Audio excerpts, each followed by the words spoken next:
What's up guys? Welcome back to my channel and welcome to my room. I decided to switch things up and I hope this creates a better experience for all of you.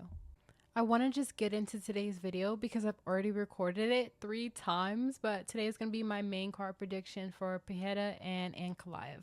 And I actually took the time to watch all of their fights with a fresh eye, and I took notes and I made a highlight video for Ankalaev. So whenever I do this, I always give you guys the best prediction ever, and 9 times out of 10, I'm always right. Just to name a few, I had Michelle and Fluffy, Ilya and Max Holloway, BSD and Moicano, Yuri Prohashka and Jamal Hill. Moral of the story, I'm feeling really good about my prediction. And just to start off with Ankalaev, he's so much better than I thought he was. When everyone talks about him, they always want to talk about his wrestling, which I get it because he has great wrestling accolades.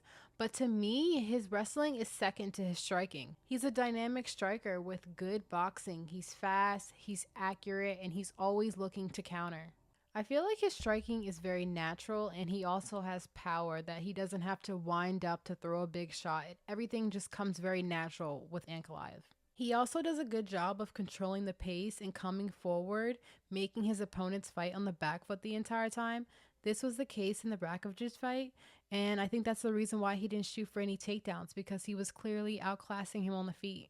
And that's the thing about Ankalaev. He will use his wrestling if he has to. For example, in the Jan Blachowicz fight, Jan did an excellent job of utilizing the inside leg kicks, and he had Ankalaev very hurt by that. And that's when Ankalaev started mixing in the grappling, and that's why I feel like that fight went to decision in the first place. Ankalaev is just a mixed martial artist who has striking and both wrestling, but he's not the type of guy that's going to go for submissions if he has you on the ground. He's going to try to secure his position and try to get off some ground and pound.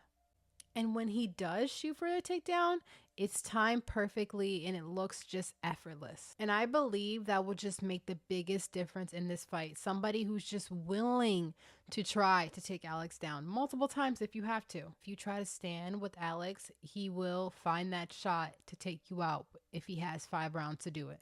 And I am not sleeping on Alex at all. To think that he's only had 10 fights in the UFC and he's already won championships in 2 different weight classes is amazing. But he's also 37 years old, and I believe time and age can catch up with anybody in this sport. I think that Khalil Roundtree showed that Alex is human and showed that he has a few holes in his game. I truly hope no one is sleeping on Ankalaev and thinks that Alex is just going to walk right through this man, because I don't see it going this way. He is 20-1. His only loss was in his UFC debut to Paul Craig when he was 26 years old. The UFC has made him fight up the rankings. This is not his first time fighting for a championship. This is not his first time fighting in a 5-round main event. I feel like he's going to go into this with so much confidence. You would be lying to yourself if you think that Ankalaev doesn't at least have the tools to defeat Alex Pereira. My official prediction will be to go with Ankalaev. He just finds a way to win in every single one of his fights. And also, I don't think Ankalaev is going to wrestle Alex for 5 rounds straight. I think it's going to be on the feet for at least the first 2 to 3 rounds. No matter who the winner is, I know this fight is going to be competitive and I cannot wait for it. Moving on, I am still grieving the fact that Dan Hooker had to pull out of the fight with Justin Gaethje, because I was really looking forward to this fight. And I'm going to be 100% honest. I am not that excited for the new replacement fight, which is Justin Gaethje and Fiziev. I don't know. In my opinion, Fiziev is coming off a layoff. He's coming off an injury. I feel like this fight is going to go the way the first fight went. If not, Justin is going to get a finish. And this isn't to say I didn't enjoy the first fight. I actually did, and I made a bunch of money off of it because they had Justin Gaethje as an underdog. Crazy work. That's all I have for you guys. Thank you so much for liking, commenting, and subscribing. You know it means so much to me.